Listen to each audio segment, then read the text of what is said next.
guys, so I decided to do this video on wearing heels because I wear a lot of heels. Most of the times I wear heels. The majority of my shoes are all heels. I would say about 95%.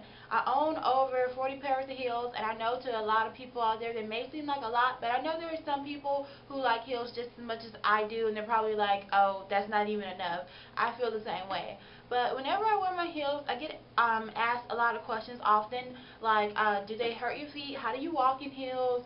How do you wear such high heels? And how do you stay in them all day? And those are all fair and good questions. And so I decided to make this video to address some of those questions because I know some people kind of shy away from heels because when they think of heels, they think of uncomfortable foot pain. And this video will let you know that it doesn't have to be that way. So if you want to be both confident and comfortable in your heels, stay tuned. Tip number 1, problems to prevent. Problems that we definitely want to prevent when we're wearing heels are corns, calluses, hammer toes, and bunions. Now we're all familiar with corns and calluses and how they're caused. Basically, if your shoes are too tight, you're going to get corns and you're going to get calluses. Not everyone knows what hammer toes are. You've probably seen them before without realizing that you have. But basically, some people's toes are longer than others. Some people's toes are on the shorter side and some people's toes are on the longer side. If you have longer toes, you definitely are at a greater chance of getting hammer toes. Hammer toes happens when you're wearing shoes that are either just too tight altogether or shoes with a narrow or short toe box, which are going to crowd your toes because you have longer toes. So this is the toe box of your shoe, the part where your toes go. Some shoes have a much shorter or a more narrow toe box, like this one. This shoe's toe box is much more narrow than this one. So if you have longer toes, you might not want to purchase too many of the shoes with a narrow toe box, or if you do, you might want to limit the amount the occasions when you wear shoes like this to prevent yourself from having hammer toes.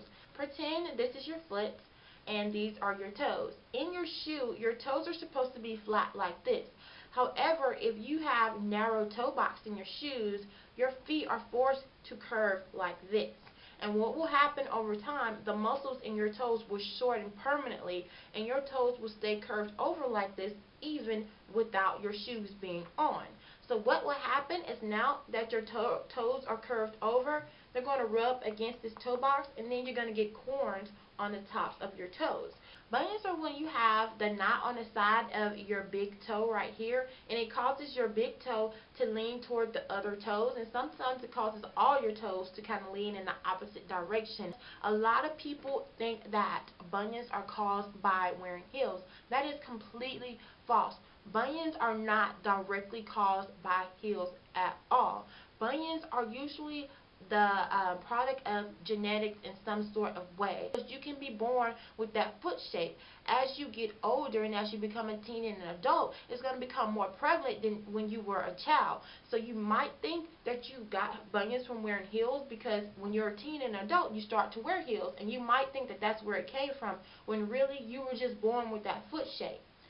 Also, if you are born with flat feet or you only have a slight arch, which is also something that is passed down genetically, you are at a much greater risk than a person who does have an arch to getting bunions. So if you do have flat feet, you might want to limit the amount of times that you wear heels in a week. Instead of wearing heels 7 days a week, you might want to only wear them 4 or 5 because you don't have an arch and it's going to put you at a greater risk of getting bunions. Heels do not cause bunions, but they definitely aggravate the condition if you're already predisposed to having bunions.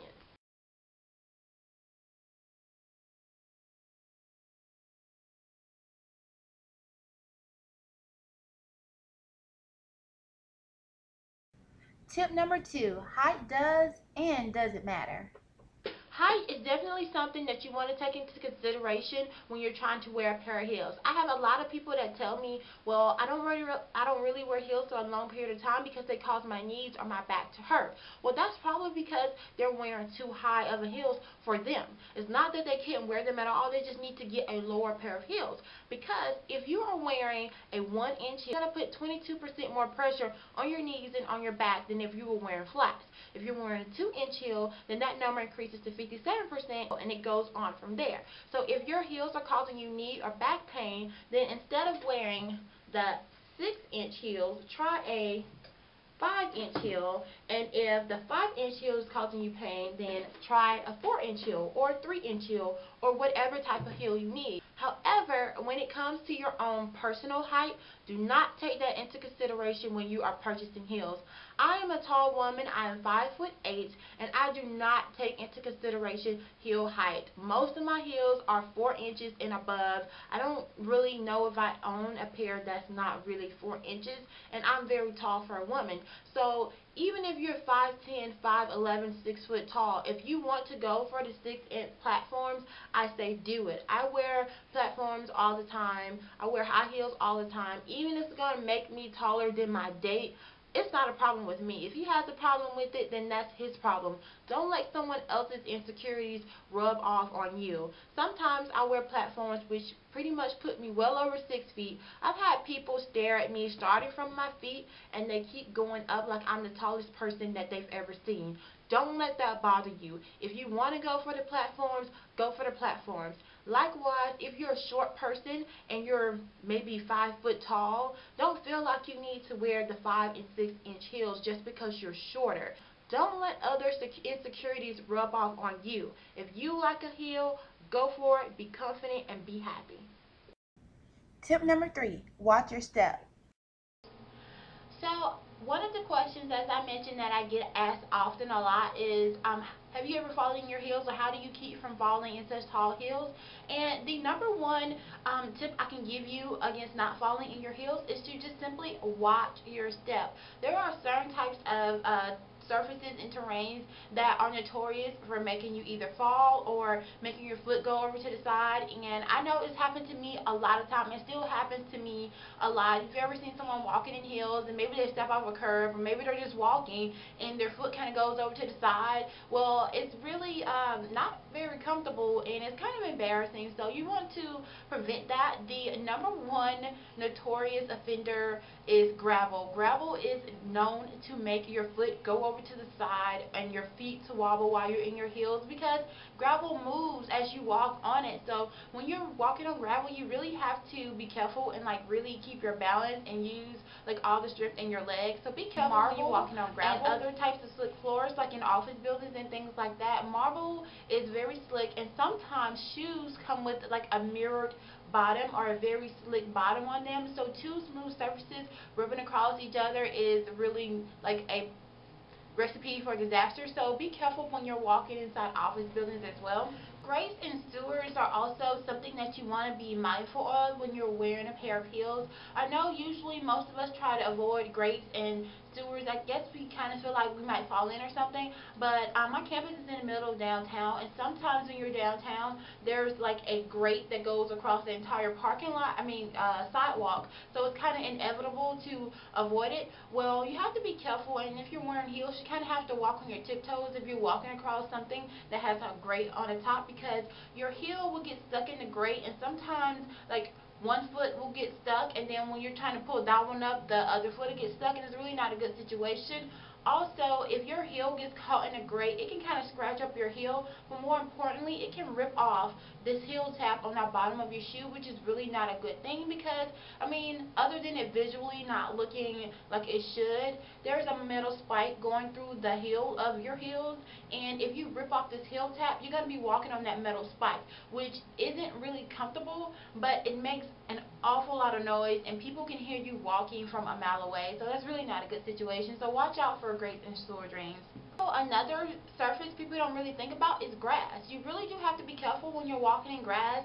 A year and a half ago, I was at one of my friend's wedding, and she had a wedding in her mom's huge backyard, which is covered in grass. But we were all wearing heels because it was a wedding, and we were walking in the grass, and the grass, you know, when you walk in the grass in heels, some grass will like eat your heels. Well, this grass was eating our heels all the way down to here, and so we were all having to like really force it to pull our foot out of the ground. Well, when I did that, I wasn't really careful one time, and I snapped this heel right here. See that? And I was kind of upset because these are my absolute favorite shoes, as I mentioned, and I really wore them only like 2 or 3 times at the time, but I snapped this heel, and so you really do have to be careful about grass. I still wear them. I just have to be careful. I just try to put more weight on the other foot whenever I wear these shoes, but I decided to just stop wearing them so I won't do any more damage to them, and it'll kind of be an incentive to go ahead and get this heel fixed, because it is fixable. I just need to go ahead and get it fixed. But one thing that I figured out is they have heel tap covers that you can put on the bottom of your shoes to prevent them from sinking in the grass. And I did not know they had that, and I was shocked because I usually know about all like little gadgets and gizmos and things like that, but they actually do work, and I'm going to get some, so yeah. Another thing a lot of people ask me is if I've ever fallen when I've been wearing my heels, and I am a clumsy person, but surprisingly, I've only fallen twice in my life in heels. Now, I fall all the time without heels because I'm clumsy. I usually am like walking on my own 2 feet or wearing flats when I trip or fall. But I've only fallen twice when I've been wearing heels. Once was in the 8th grade, but that doesn't really count. And I fell last year. Last year, I was in Atlanta visiting one of my friends, and it was snowing. And we don't really get snow here in the South, but it was snowing in Atlanta, and it was the kind of snow that it was also raining, so the snow would kind of melt, and then it would stop raining, and it would kind of freeze back up into ice. And so it had been raining that day, and I had some brand new Steve Madden platform boots. And these shoes were fresh out the box. I had never worn them, and even though the bottom is pretty scuffed up now because I've worn them several times, but they were pretty slick on the bottom. They were kind of shiny on the bottom. We were going into the mall, which has marble floors. So there was a caution sign, and to me, if I see a caution sign, I think that the danger, whatever it is behind the sign. So the sign was kind of back, and I was looking at the sign, and I'm thinking, okay, I need to walk over when I get closer to the sign, because the water was actually in front of the sign, like way in front of the sign. So it was wet, snowing, raining, well, kind of like drizzling. The floor was marble, and the bottom of my shoes were slick, and then there was a puddle of water that someone had brought in on their feet on the floor. So all of that combined to make the perfect storm, and of course I slipped. But I didn't fall immediately. I was kind of like stumbling, like trying to catch myself, but every time I put my foot down, it would just slip from under me again. And it was kind of trifling because I had a friend, and she was there with me, and she kind of watched me the whole time. Like, she didn't try to lean in to catch me or help me out. She just kind of watched me the whole time, and then when I eventually fell, she laughed. So yeah, that was kind of trifling. But yeah, I did fall that time, and it wasn't really embarrassing because there wasn't a whole lot of people around, and I'm just pretty much a hard person to like embarrass, really. I don't know if that's a good thing or a bad thing, but it was okay. I just got up. I hope you enjoyed part 1, but I saved my best tips for last. Click the link to take you to tips 4 through 10.